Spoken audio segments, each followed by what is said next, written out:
Okay.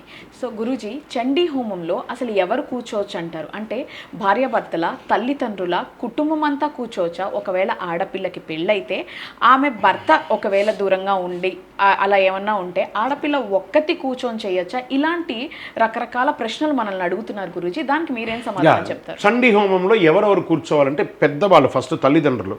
ఈ తల్లిదండ్రులు కూర్చొని చేసే ఓపిక ఉండదు, వయస్సు కూడా ఉండదు. కాబట్టి వాళ్ళకు ఒక ఉచితమైనటువంటి ఆసనం చైర్ వేసి వాళ్ళని కూర్చోబెట్టి వాళ్ళ దగ్గర ఆశీర్వాదం పొందాలి. తల్లిదండ్రుల ఆశీర్వాదం పొంది దంపతులు కూర్చోవాలి. ఈ దంపతులు కూర్చొని చేస్తారు.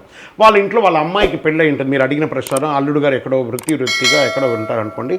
ఆ అల్లుడు గారి యొక్క అంగవస్త్రాన్ని తీసుకొని ఈ అమ్మాయి తన చీర కొంగులో ముడేసుకొని పాల్గొనవచ్చు. ఇదొకటి.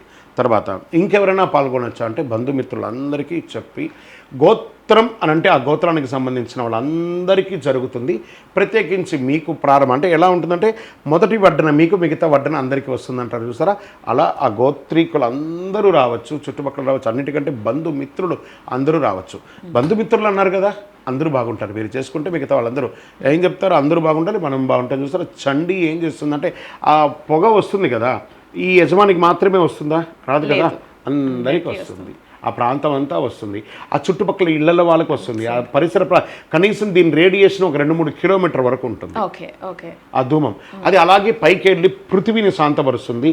ఆ పృథివీ శాంతపరచడం వల్ల చకాల వర్షం, పాడి పంటలు బాగుంటుంది. కాబట్టి చండీ హోమం మనం అనుకుంటున్నాం. మనం ఇప్పుడు మాట్లాడుతూ ఉండగానే ఎవరో ఒక చోట ఎవరో ఇళ్లలో మన యొక్క సంస్థ నుంచి జరుగుతూనే ఉంది.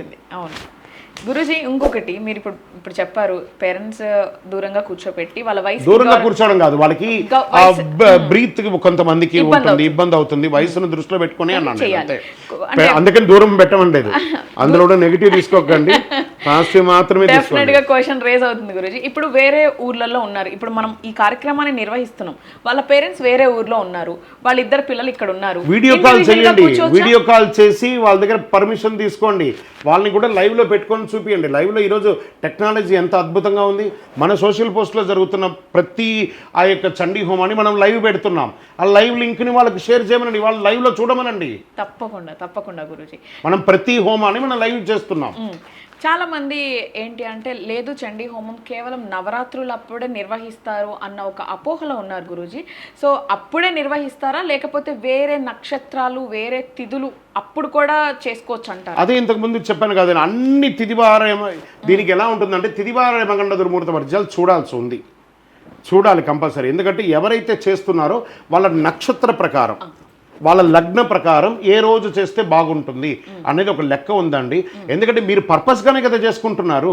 మన సోషల్ పోస్ట్ భక్తి ద్వారా మీరు ఎందుకు కాల్ చేశారు, మేము చండీ హోమం చేసుకోవాలనుకుంటున్నాము, మాకు ఇది తెలియట్లేదు, మీ ఆర్గనైజింగ్గా మీరు చేస్తున్నారు కాబట్టి ఎలా చేయాలని మీ దగ్గర క్వశ్చన్ వచ్చినప్పుడు మీరు ఖచ్చితంగా చెప్పవలసిన బాధ్యత వాళ్ళ యొక్క. ఫస్ట్ మీరు ఏం చేస్తారంటే, ఎవరైనా ఎంక్వైరీ వచ్చిందంటే మీరు కూడా చేసుకోవాలనుకుంటే మీ పేరు, మీ యొక్క date of birth, time of birth మా ఆర్గనైజేషన్కి తెలపండి. తెలిపిన తర్వాత మేము దాని గురించి రీసెర్చ్ చేసి ఏ రోజుల్లో చేయబడుతుందో అది చెప్తాం. అన్నిటికంటే కూడా ముందు మీ ఇంట్లో ఆడవాళ్ళ టైం కూడా చాలా ముఖ్యం. అది చాలా ముఖ్యం. ఒక 2 డేట్లు ఇస్తాము, మీకు ఏ డేట్ కన్వీనియంట్ కావాలంటే ఆ డేట్ ప్రకారము నమోదు చేసుకోండి. నేను ఇప్పుడు అదే అడగాలనుకుంటున్నా గురూజీ. కొంతమంది చండీ హోమంలో అది కోడలు కావచ్చు, కూతురు కావచ్చు, భార్య కావచ్చు, వేరే వాళ్ళు కావచ్చు, ఆడవాళ్ళకి ఇబ్బందిగా ఉంది అన్న తర్వాత కూడా 5వ రోజు స్నానం అయిపోయింది ఏమీ కాదు కూర్చోవచ్చు, లేదంటే 3వ రోజు స్నానం అయిపోయింది ఏమీ కాదు కూర్చోవచ్చు అన్ని ఈ చండీ యాగాలు చేయిస్తూ ఉన్నారు, నిర్వహిస్తూ ఉన్నారు. అలా మంచిదంటారా గురూజీ? కాదండి, 3వ రోజు అంతా స్నానం చేసి ఇంట్లోకి రానేకూడదు. ఈవెన్ ఒక రోజు అయినా కూడా, రక్తస్రావం అయినా కూడా 3 రోజులు అయ్యి 4వ రోజు తలస్నానం చేసి 5వ రోజు వచ్చినప్పుడే వాళ్ళకి ఆ ఎలిజిబిలిటీ అనేది ఉంటుంది. 5వ రోజు కూడా ఒకవేళ కంటిన్యూషన్ ఉంటే వాళ్ళకి లేదు ఎలిజిబిలిటీ. ఫస్ట్ బంధువులకి ఎవరికైనా ఉందా లేదని మనం అడగకూడదు, చెప్పలేము. కానీ భార్యనైతే అడగ తీరాలి భర్త.